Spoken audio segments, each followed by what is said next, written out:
nosso fraternal abraço, estamos iniciando mais um Diálogo Espírita. No quadro Reflexões de A a Z, nós trazemos hoje para vocês tópicos bem interessantes. São eles: Satanás, solidão e Espíricon. Afinal de contas, Satanás existe ou não existe? Você acredita em sua existência? O que o Espiritismo tem a dizer sobre isso? E a solidão é sempre ruim? É negativa? Quando que ela pode se tornar um risco ao nosso bem-estar? Espíricon, você já ouviu falar? Em caso negativo, chegou a hora. Por enquanto, apenas adianto para vocês que se trata de um aparelho eletrônico para permitir a conversação com espíritos. Mas temos mais ainda hoje. O Espiritismo responde e explica o significado da criação dos espíritos simples e ignorantes. E no abraço fraterno, a nossa homenagem a um produtor e diretor de cinema e a um ator. Não saia daí e aproveite bem todas as informações do Diálogo Espírita de hoje.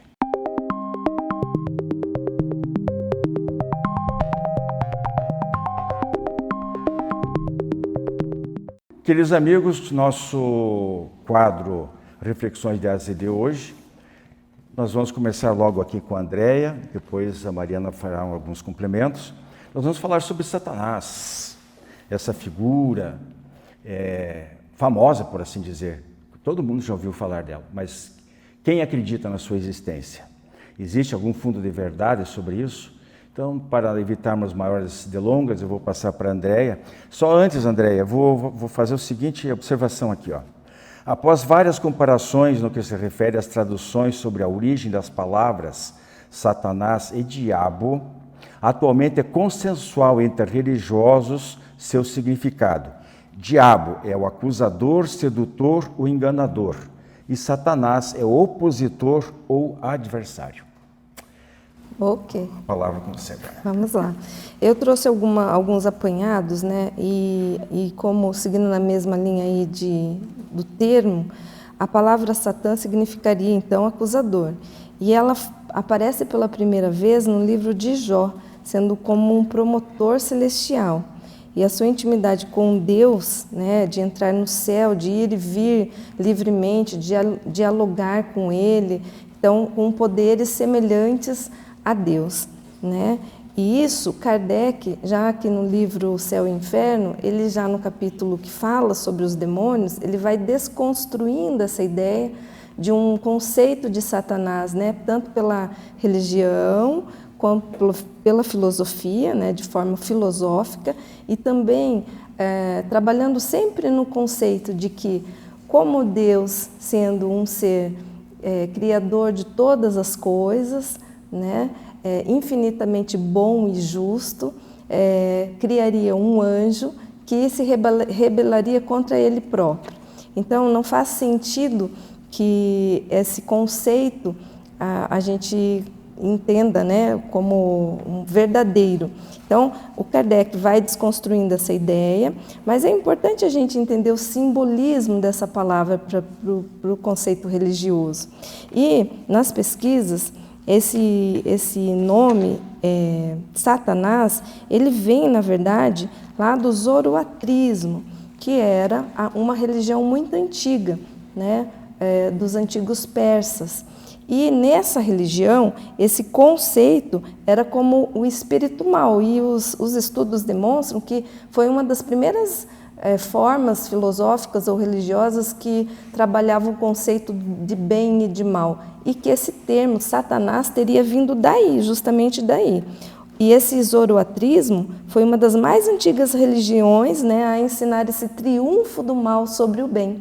Então, esse termo Satanás vem de muito antes. E o povo judeu acabou trazendo um pouco dessa influência, dessa religião antiga, né, nesse termo, nesse conceito. O que a gente precisa entender? Que, tirando essa parte de construção filosófica, de construção dos conceitos, dos nomes, da parte bíblica, né, há muito questionamento. O que a gente precisa lembrar sempre é do simbolismo, do bem vencendo o mal, de Deus acima de todas as coisas, Criador, um bem maior, infinito, né? Superior, e que jamais permitiria a construção de um ser que disputasse com ele o poder. Então, o Satanás, eu acho que ele resume, de certo modo, simboliza, como ela disse, a figura de fala aqui, o opositor adversário. O opositor adversário de quem? Normalmente as demais religiões colocam como do próprio Deus, né? Como se existisse dois reinos que se digladiassem. O que, não, como ela explicou, não é possível. Então o que a gente vê é que Satanás, ele talvez represente todos os espíritos muito inferiores e muito primitivos, ainda governados por instintos muito rudes e que predomina francamente o mal na sua conduta e não o bem. Os vícios, as imperfeições e não as virtudes que todos nós um dia alcançaremos. Então não existe nenhum ser, todos foram criados por Deus. Nenhum destes, Jesus dizia que de todas o rebanho, nenhuma ovelha se perderá. Muito bem, eu sei que a Mariana queria falar um pouquinho sobre isso aí, só se for bem rapidinho, para a gente poder já passar para o outro item. Certo, né? Então nós vamos ver que o Satanás, né, na realidade, no reino lá no Império Persa, né, há 500 anos antes de Cristo, era uma imaginação, era uma criação mental, né? E era para poder colocar medo nas pessoas, era um controle. E é tão interessante que ele só passa a ter chifre, essas coisas todas, a partir do século IV, né, que é no Concílio de Toledo, que aí sim que ele passa a ter rabo, chifre, até então era uma imaginação. E é tão interessante que nós vamos encontrar, né, seitas hoje modernas que valoriza o Satã, né, o satanismo. Então, o Satanás, ele era usado como um meio de frear os homens, né, as pessoas. E ele ficou tão famoso que tem seitas, né, que teve uma época que tinha até as missas negras que eles atribuíam, né, ao Satanás. Nós temos isso na Itália. Então nós vamos saber que é uma criação mental que ela serviu apenas para controle, que Deus é infinitamente bom e justo. É a primeira pergunta lá do livro dos Espíritos, feito por Allan Kardec. O que é Deus? Entretanto, né, Mariana, eu reforço esse aspecto de que nessas seitas, a figura do Satanás, ela incorpora, digamos assim, os espíritos maldosos que são evocados para a prática do mal. Então não importa muito o nome que se dê, né, André? O diabo, Satanás. Se é Satanás ou não vou colocar nenhum nome aqui, porque poderia ofender alguém que tem esse nome, né, entre nós encarnados. Não importa como que se chama, você vai chamar de Exu, de espírito das trevas, de diabo, de demônio. Eles estão evocando espíritos muito negativos, espíritos inferiores, que trabalham para o mal. Então não é nesse caso não é uma mera imaginação. O que eles fazem realmente, trabalham com forças muito negativas. Mas o nosso tempo, nós temos que correr com os nossos demais itens, então nós vamos parar por aqui sobre esse aspecto aí. Eu até vou inverter aqui, vou passar direto para a Andréia, para começar a falar sobre a solidão, um assunto bem diferente, né? E bem psicológico, né? Solidão, na verdade, é mais um estado, né? É um sentimento. Então, nem falávamos antes de iniciar o programa, nem sempre é negativo. Então, quando nós aprendemos a conviver conosco mesmo, quando nós aprendemos a gostar de nós mesmos, a fazer a companhia, né? Estar bem na nossa própria companhia, então não sentimos solidão. Quando nós, de uma outra forma, de forma então negativa, o sentido negativo, sentimos uma dependência emocional do outro, achamos que não somos capazes de lidar com situações, precisamos de alguém para estar conosco, e aí interpretamos isso como sou sozinho ou não consigo, sou frágil, sou vulnerável, aí esse sentimento de solidão pode ter uma conotação negativa. No entanto, a gente aprende, né, com a solidão também, ela é uma grande professora, né? A partir desse sentimento é que nós valorizamos a presença do outro, da família, dos amigos, porque não queríamos sentir solidão. Então, é uma palavra bonita se a gente for olhar, né? E a gente aprende muito com ela. E tem muita coisa para se falar sobre ela, né? Poderíamos fazer um outro programa falando só de solidão. O silêncio, né? Porque a solidão traz isso, o silêncio interior, né? Que serena a nossa alma. Isso faz muito bem, muito salutar. Nós precisamos, principalmente atualmente, que nós temos uma vida super agitada, nós precisamos. Eu lembro de um artigo que eu coloquei no nosso jornal Comunicação Espírita, a chamada principal de capa era o Armazém da Paz. É onde você encontra dentro de si mesmo aquela busca interior pela serenidade, para você organizar suas ideias, etc, etc. Quer falar um pouquinho sobre a solidão? E a solidão, né, muitas vezes, nós confundimos um pouco, né? A solidão é um estado. E nós podemos estar cercados de pessoas que nós vamos sentir solidão, porque é uma falta de identificação com o meio em que nós estamos inseridos. E se nós formos lá no Evangelho segundo o Espiritismo, no capítulo 5, que ele vai falar bem-aventurados os aflitos, ele vai falar sobre a melancolia, né? Que é aquele estado que nós temos de não identificar onde nós estamos. É uma vontade, é uma busca de algo, nós suspiramos por algo que nós nem sabemos o que é, nós queremos ser livres. Então isso vai muito do espírito, do estado do espírito de cada um.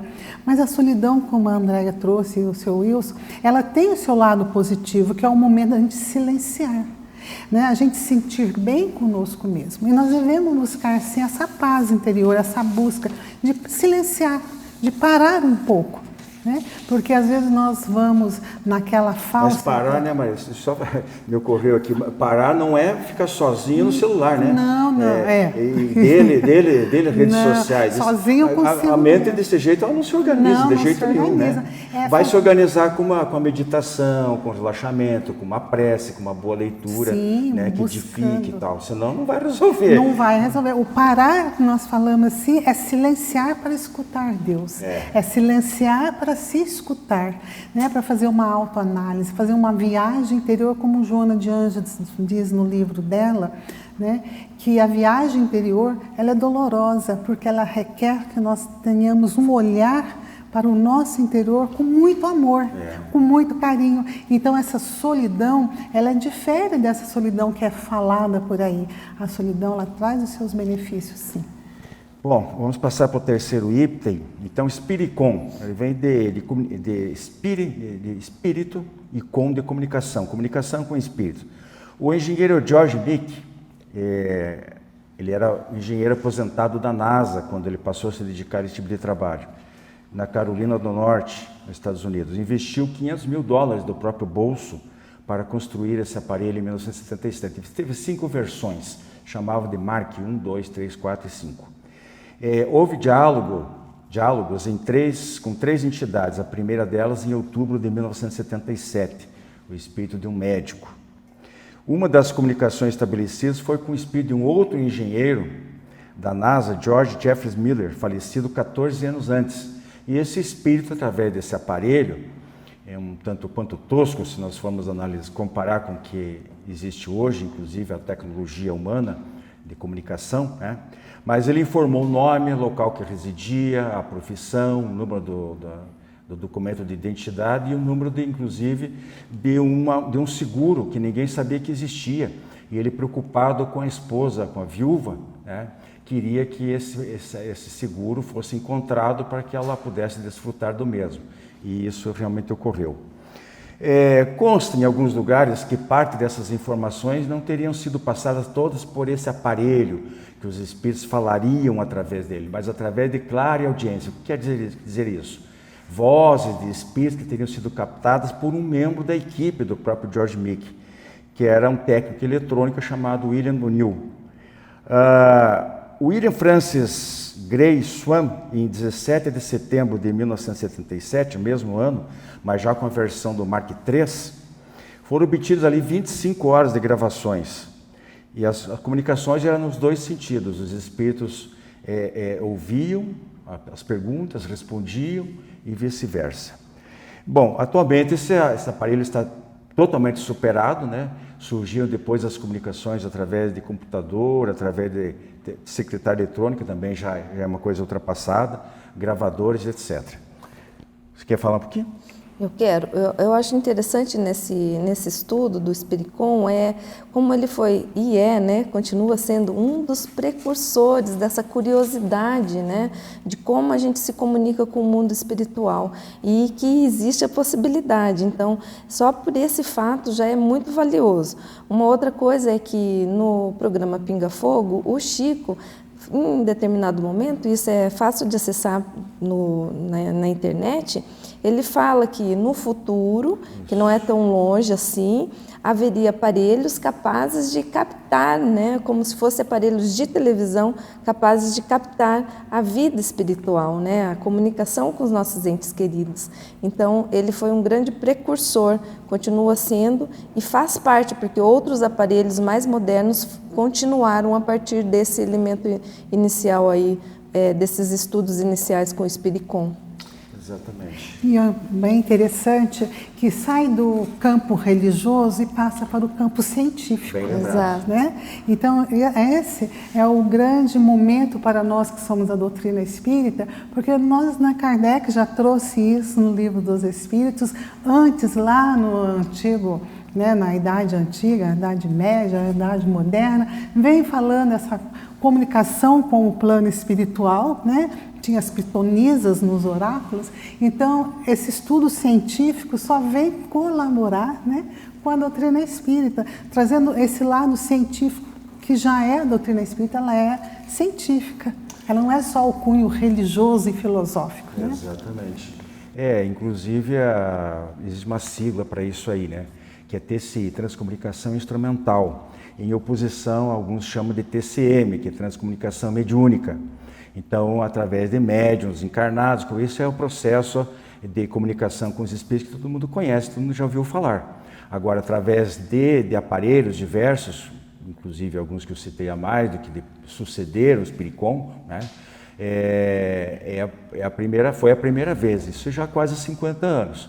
Em alguns países progrediu mais, em alguns países essas ideias, às vezes, os financiamentos nas universidades, eles acabam e não há prosseguimento, as ideias às vezes não são muito bem aceitas, mas fica realmente aquela vereda aberta para as pessoas para outras pessoas darem continuidade naquele trabalho. Abraço a todos. Jornal Comunicação Espírita, matéria de capa desta edição, Menos Espaço para Deus. Editorial, O Nosso Dever de Casa. Palavra dos Espíritos e dos Espíritas, a terceira parte da reencarnação sob diversos aspectos. E ainda o demonstrativo de receitas e despesas do biênio 2022-2023, da ADE Paraná. Jornal Comunicação Espírita, assine e recomende.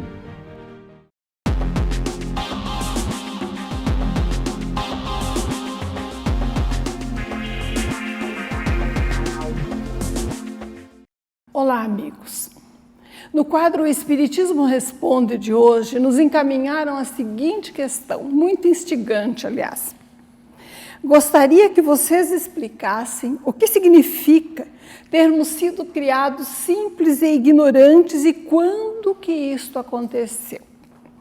Bom, quando nós pensamos na criação do princípio espiritual e analisamos as obras básicas, nós vimos que Kardec desenvolve diversas teorias a respeito das possibilidades mais racionais, sem se fixar definitivamente em nenhuma. Isso no Livro dos Espíritos, no que é o Espiritismo, na introdução à doutrina espírita. Há uma comunicação, porém, na Gênese, no capítulo da criação universal, no item 19, que é a mais direta, além da questão 540 do Livro dos Espíritos, a tratar da matéria.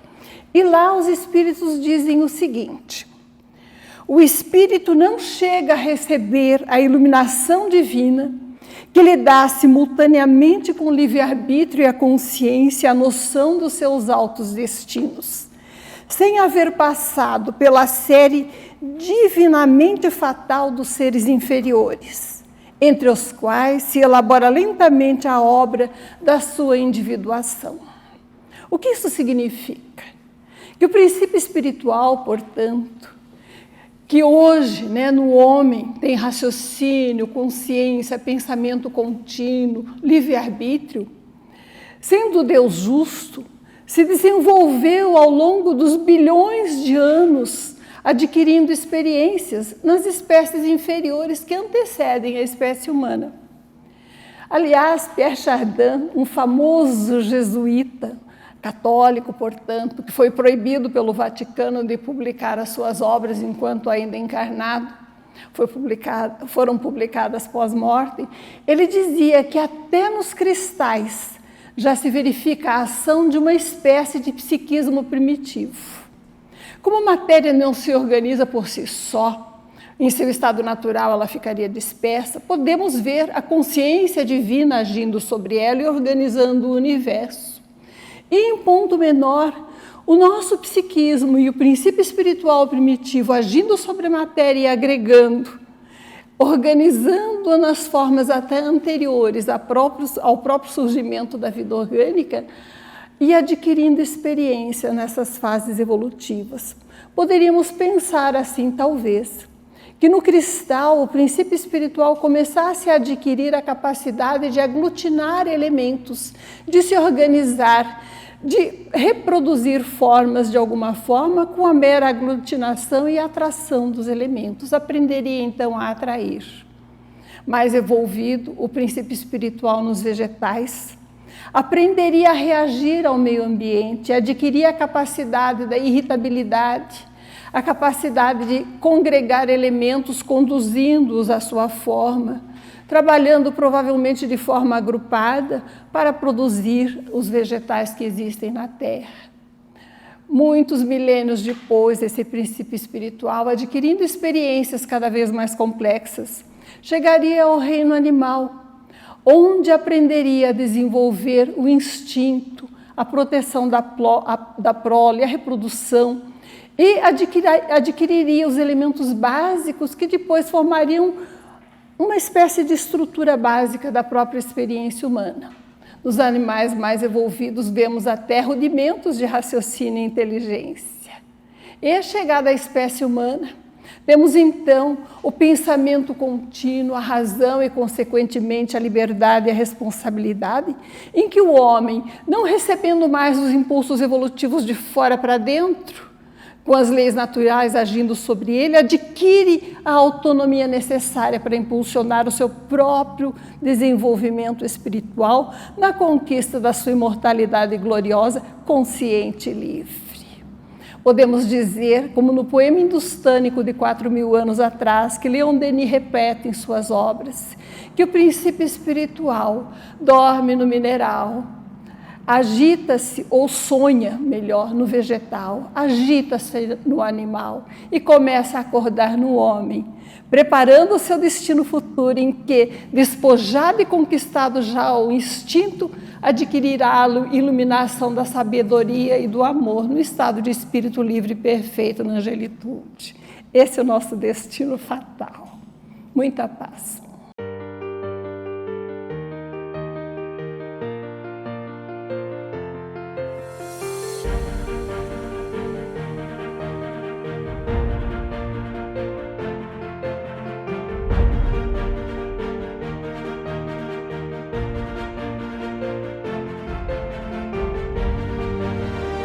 Jornal Comunicação Espírita. Assine e recomende.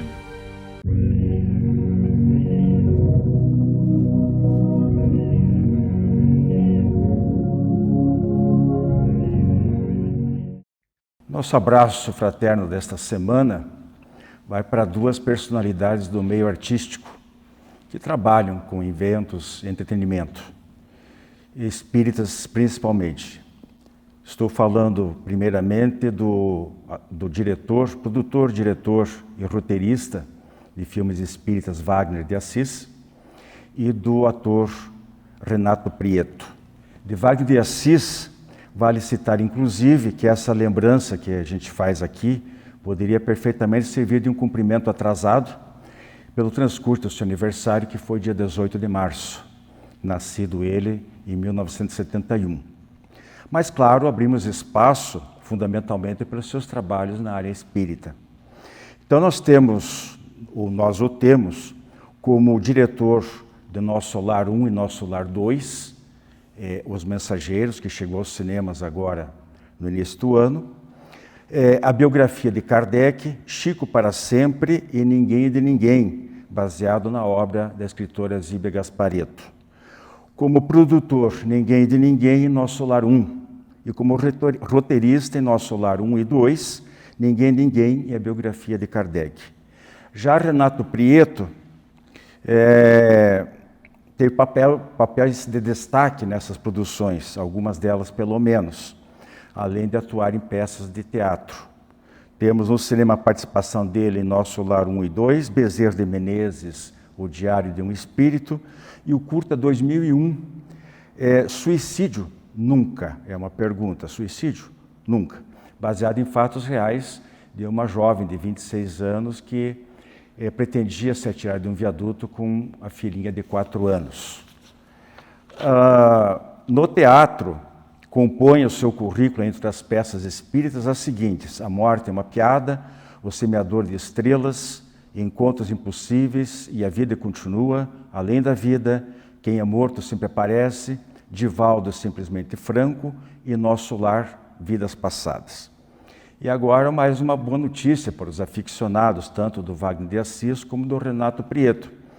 Do Wagner de Assis, foram concluídas as filmagens e estreia em 2025 As Irmãs Fox, que narra a história da família, uma família de imigrantes ingleses que passou pelo Canadá e se instala em uma aldeia, Hydesville, próximo da cidade de Rochester, nos Estados Unidos. E nesta casa ocorrem uma série de fenômenos chamados raps, ruídos nas paredes, principalmente pancadas, e através de uma tentativa de uma das meninas foi possível entabular uma conversa com um espírito que realmente habitava aquela casa, que era de um mascate que havia sido assassinado ali algum tempo antes. Muito bem, disso resultou depois as mesas girantes que tomaram conta da Europa como distração, principalmente nos salões parisienses, e em 1857, alguns anos depois, a codificação da doutrina espírita através de Allan Kardec. Já de Renato Prieto, ele esteve em Curitiba agora, no início de março, com uma nova peça, Chico Xavier em Pessoa. Então, por todo esse excelente trabalho de ambos, o Ashton de Assis e Renato Prieto, no campo da verdadeira arte, aquela que entretém, que informa e que enaltece o ser humano, por tudo que representa esse trabalho em termos de divulgação dos princípios e conceitos espíritas, pelos corações confortados, pelas mentes iluminadas pelas luzes superiores da alma, o nosso muito obrigado por tudo e o nosso abraço da semana, com votos de que eles prossigam em sua missão ainda por muito tempo ainda. Abraço, portanto. Você conhece o Clube do Livro Espírita de Curitiba? Com ele, você tem descontos de até 60% no preço de capa. E a cada 2 meses, recebe 1 ou mais livros em seu endereço. Associe-se e tenha o melhor da literatura espírita em sua casa e ainda ganhe uma assinatura do jornal Comunicação Espírita durante o período de 1 ano. Clube do Livro Espírita de Curitiba. Associe-se e contribua para a manutenção do programa Diálogo Espírita.